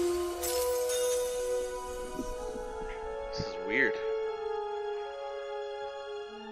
That's cool. Probably looks like way better on console. I'm so confused. What happened? I beat it? That was the demo?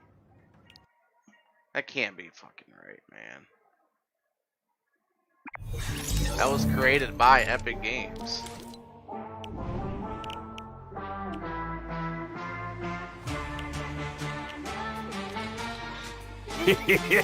Thank you. Thank you, Gus. Oh, they got him out right here. Hold on, hold on, hold on. I see him right here. Let's see with this one now. So where the fuck is Reboot Royale, man?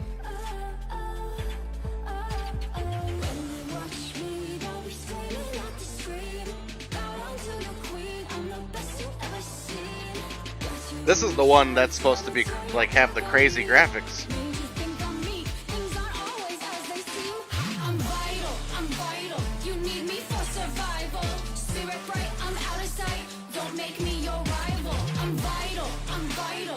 I'm actually really excited, but I'm disappointed that I'm not seeing anything on the game right now. Oh, it's updating. What's going on? It said updating above my name. Is the up? I've never seen that before. Above my head it said updating. It's doing it again. I've never seen that before. Huh. It's crazy.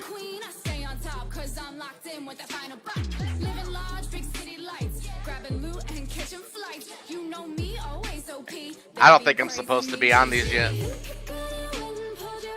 I don't think I'm supposed to. Creative 2.0 came out today. So the new creative's out. We're supposed to be able to play the old maps and everything today. Like, you're supposed to be able to go back and play the old maps, all 3 old maps, etc. Yada yada. You're supposed to be able to. This is supposed to be just a huge fucking upgrade for people who make maps and stuff. So, but the big thing that was supposed to be about it was that we were supposed to be able to play old maps with the new mechanics. With the with the new engine, they can bring back the old maps and let us play them whenever we want. Looks like the server's finally loading. I don't know what's up with that. I've never seen it do any of this shit. So this is earn points by capturing zones A, B, and C, and by getting eliminations. Master different loadouts. But this is the one that had the crazy graphics, ain't it? The one that looked real? Oh my god, it looks horrible on performance mode. It probably looks sweet on good graphics. Let's check it out. So this is like a new multiplayer mode. Choose your loadout. Choose your loadout? That was cool.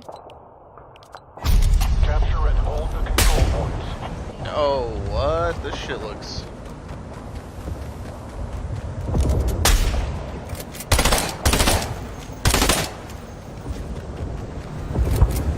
So they got like some crazy realistic maps coming out, huh? This shit looks real. It probably looks better on good graphics. A new zone has been captured. This is fucking crazy looking. This looks good.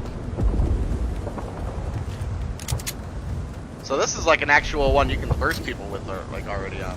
So I'm gonna back out of this one. Which one did I see and had the cutscene? I want to check out that one. Is the update live then? Because I'm really confused. These are all... Are these all new shit?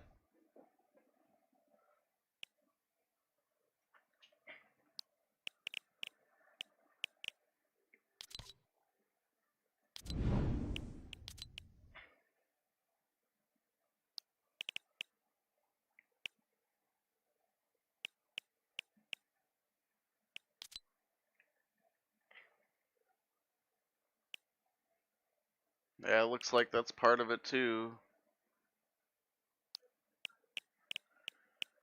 Forest Guardian. Just trying to see. Are there Overwatch skins? No. Yeah, as you can see, whatever's going on Fortnite right now, I don't know if I'm supposed to be doing this or not ahead of time, because it's glitching everything out. Now I've got another black screen. I've never seen it do any of this before. This is... I must have an update waiting for me or something, because... Let me check my friends list. Everybody's still on. It says Jargon's playing trios.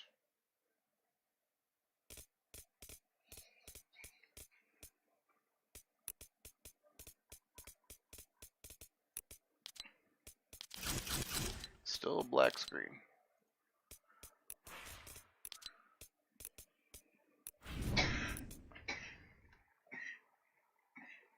Now it's back. Now it's gone. What are they doing?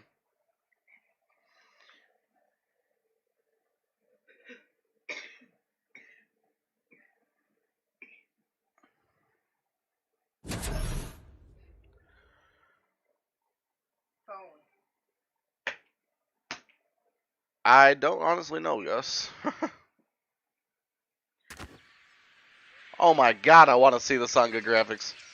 What the fuck? What are these textures, bro? They're real. Oh, I know this looks good on good graphics.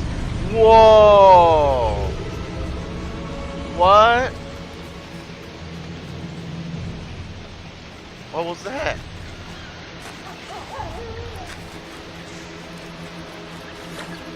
Oh, the wolves look cool. Sorry, Wolfie.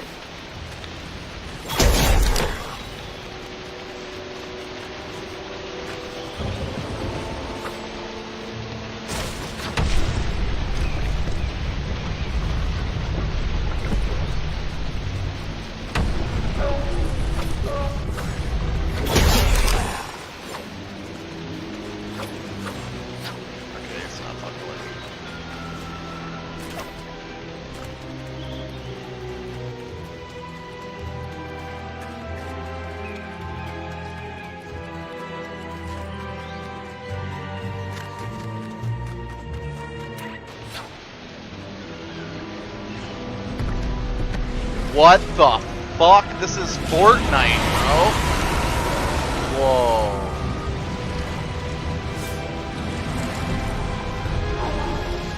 That's crazy.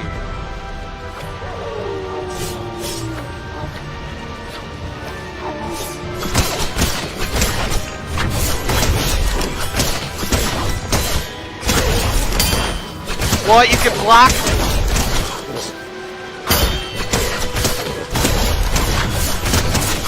What? You can block with melee weapons now? There's even like a lock-on system.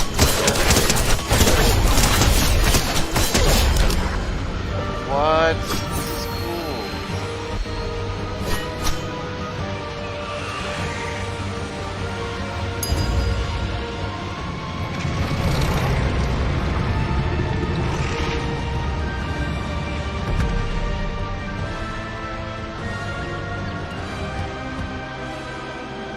So they're just showing you that you can add monsters to the fucking game if you want?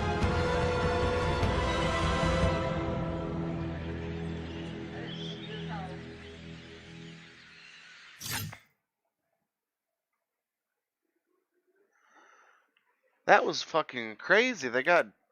You can fucking put monsters in the game now? Yo, that's fucking bananas, bro.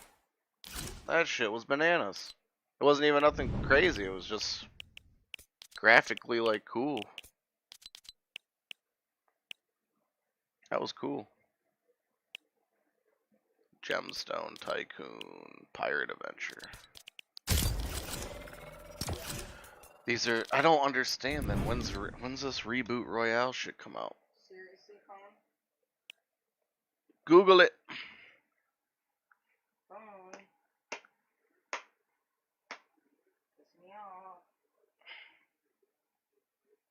I'll stop.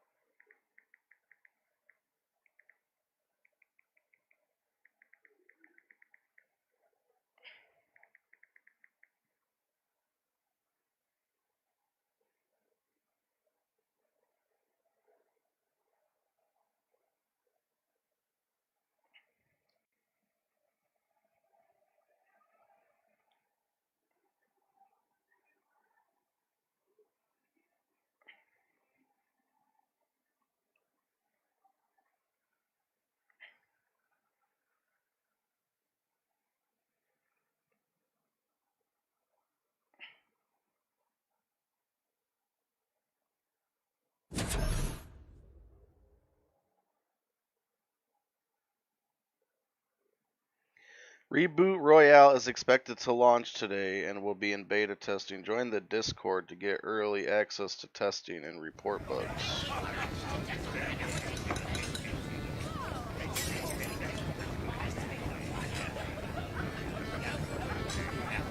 Is this supposed to be like Sea of Thieves? Nothing's loading in properly for me right now.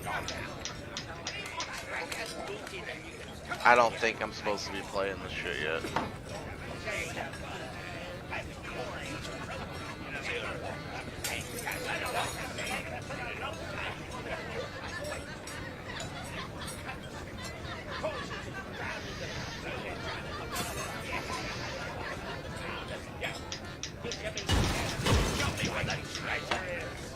You can hear him talking, that's cool as fuck. Listen, show me where the treasure is! Oh, I found my way outside. Oh, wow. It loaded up terribly. No ball games. It's the grand, like, nothing's loaded. I don't think I'm supposed to be playing it this way. Nothing's loading in right. Dude, there's no way you can drive boats now in Fortnite. Like, they're fucking full of shit. This shit is lagging. I don't think I'm supposed. Oh.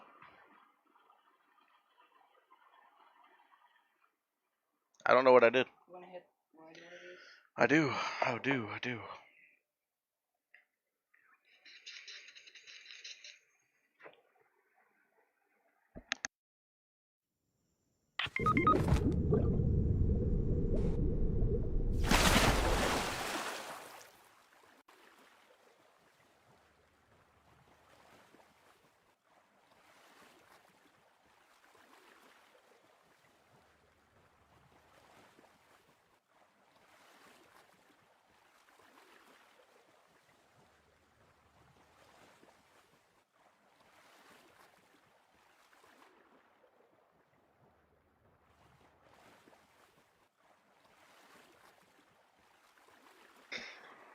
damn ship claimed by those stinking Beldrats.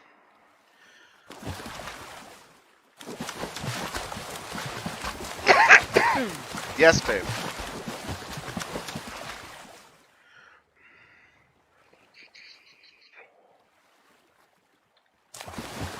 That's it.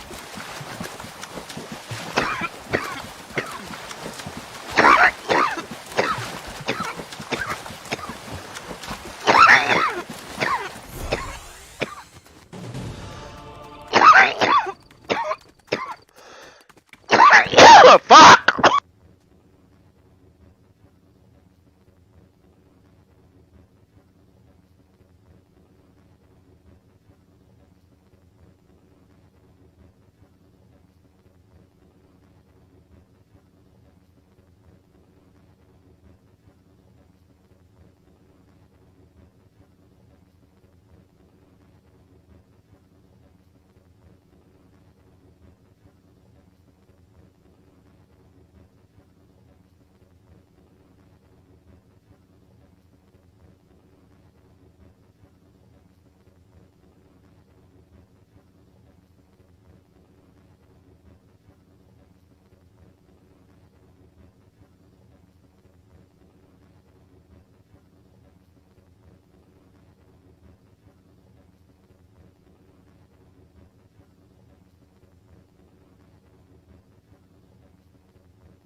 Boy, we're about to be playing the OG map tonight, boy!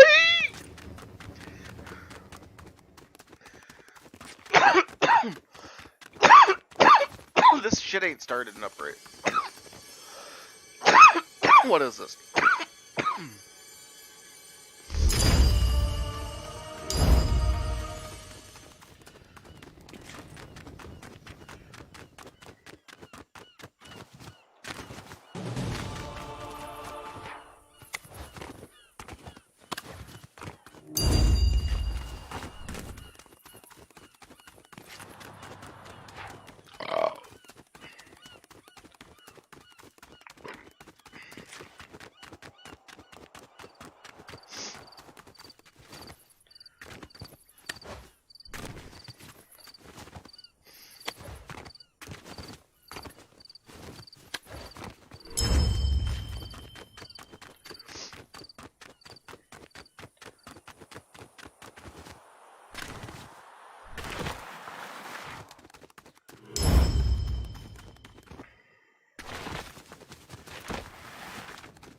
Well, I'm gonna be real with you. This one sucks.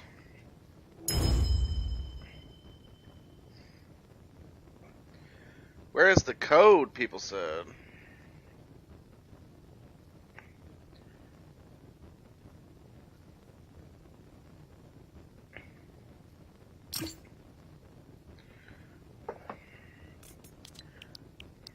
Let me see.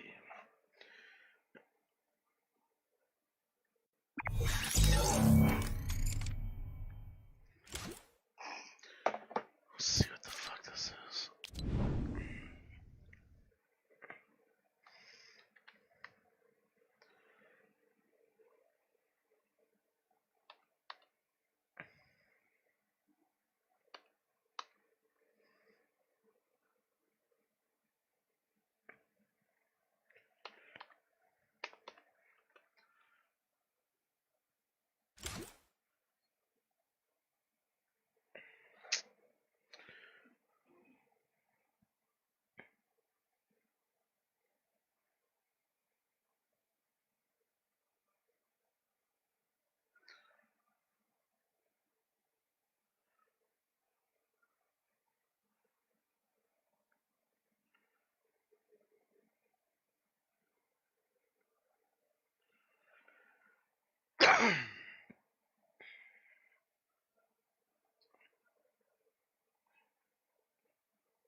Bruh.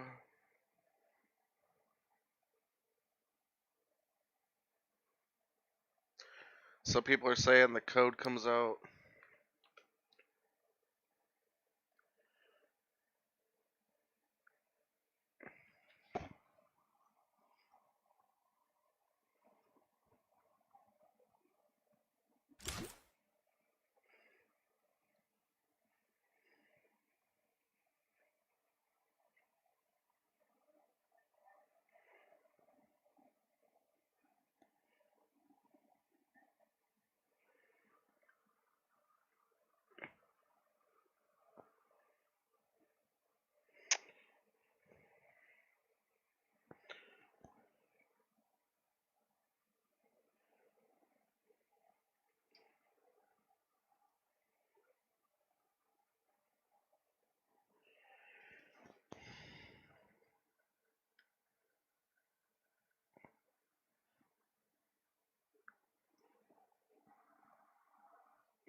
So everything is loading hella slow.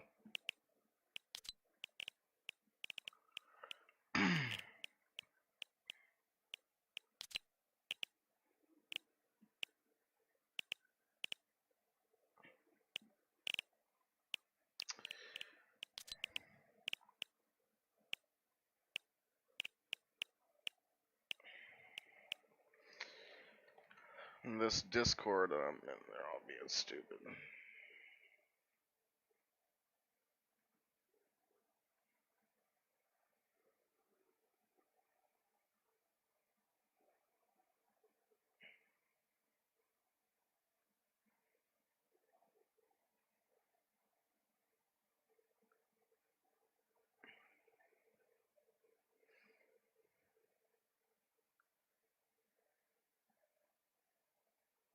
Why is there so many people in this fucking voice channel? I gotta go back to my stream on Facebook. Let me see what's going on.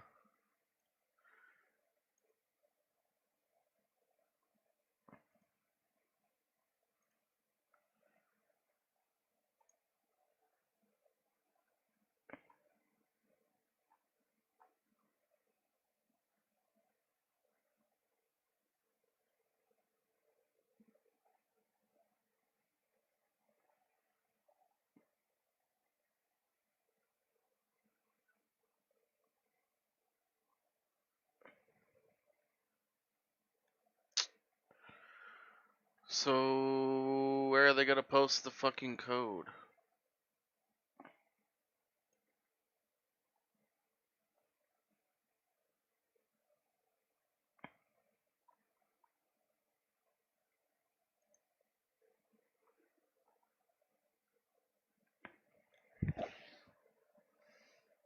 Dude, Ali A is in here. I'm in a Discord with Ali A right now.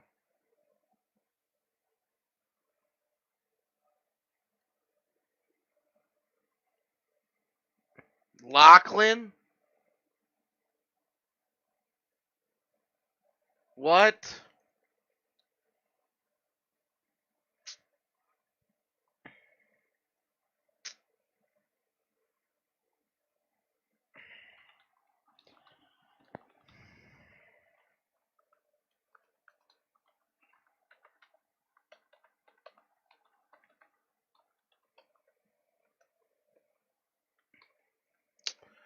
This fucking sucks. I'm just trying to figure out where this code's gonna get posted.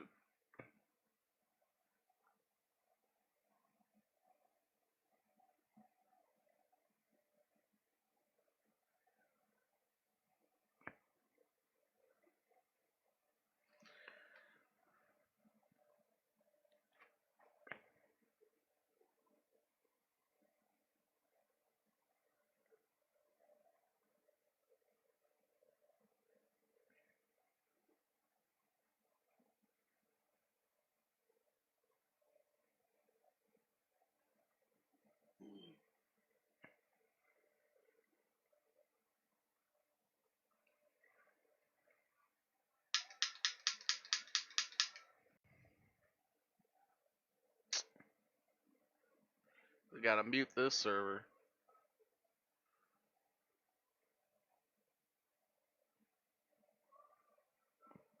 Yo, Lachlan, and what are y'all doing, bro? Y'all gotta get these people out of this chat, bro. Who's the mod?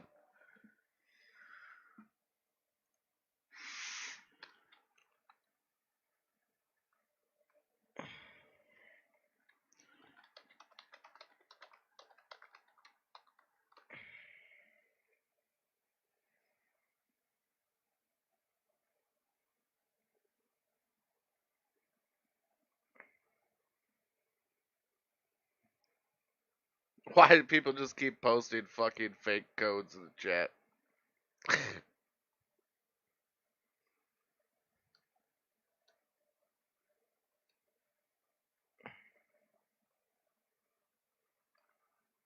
This is crazy. There's too many. Does it even say when the fucking code is coming out? UPFE will be launching very soon, and we expect to launch Reboot Royale into beta testing today. Just a reminder, if you invite 5 people into the supporter, you'll get it early. I'll be putting in the code in there first for testing today on a large...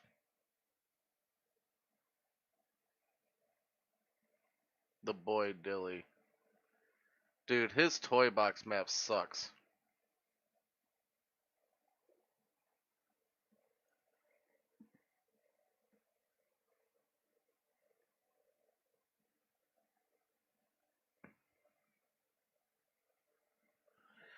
It doesn't say when it's... Hey guys, want to be a mod in the server? Now's your chance.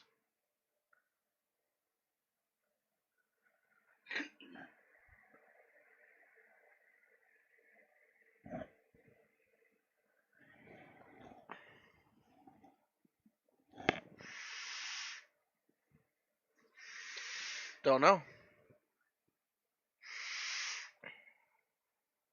I don't know. Don't know where they're gonna put the code. Nothing. It's not really saying.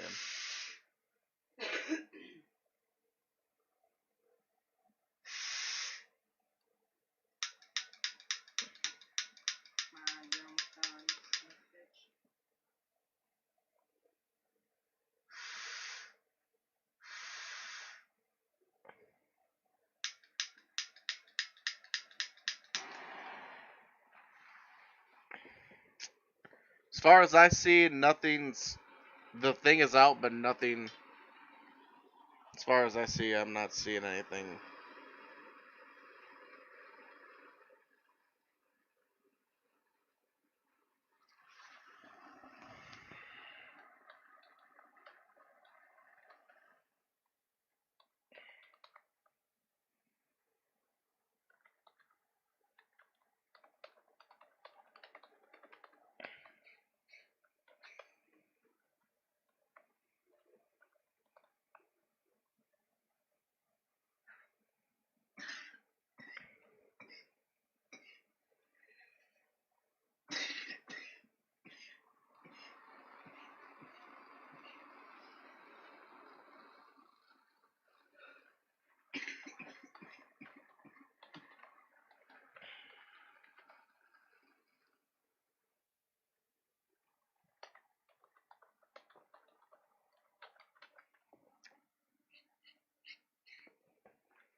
This shit's stupid, bro.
8 p.m.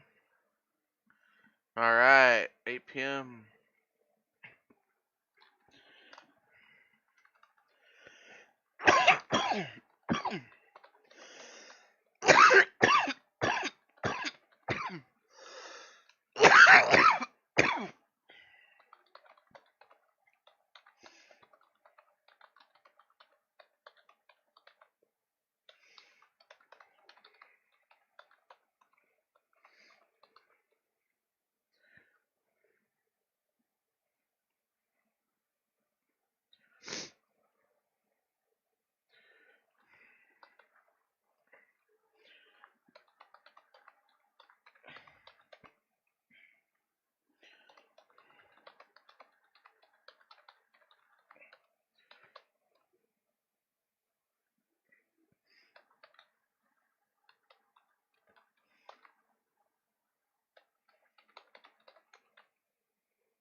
Fucking garbage ass.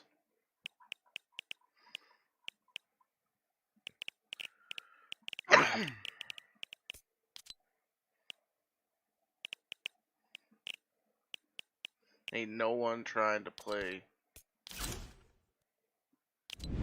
Deserted Domination. We're trying to play that OG shit.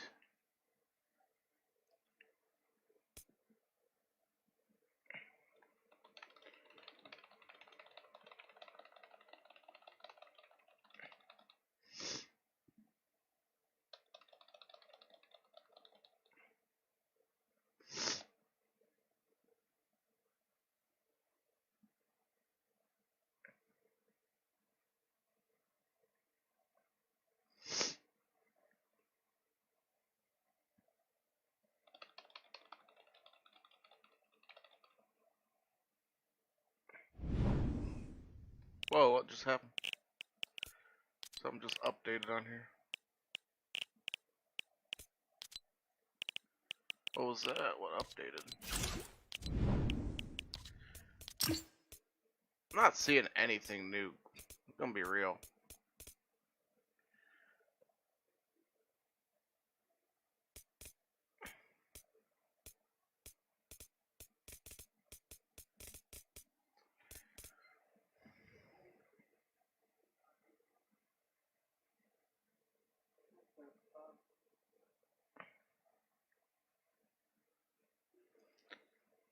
Fucking stupid.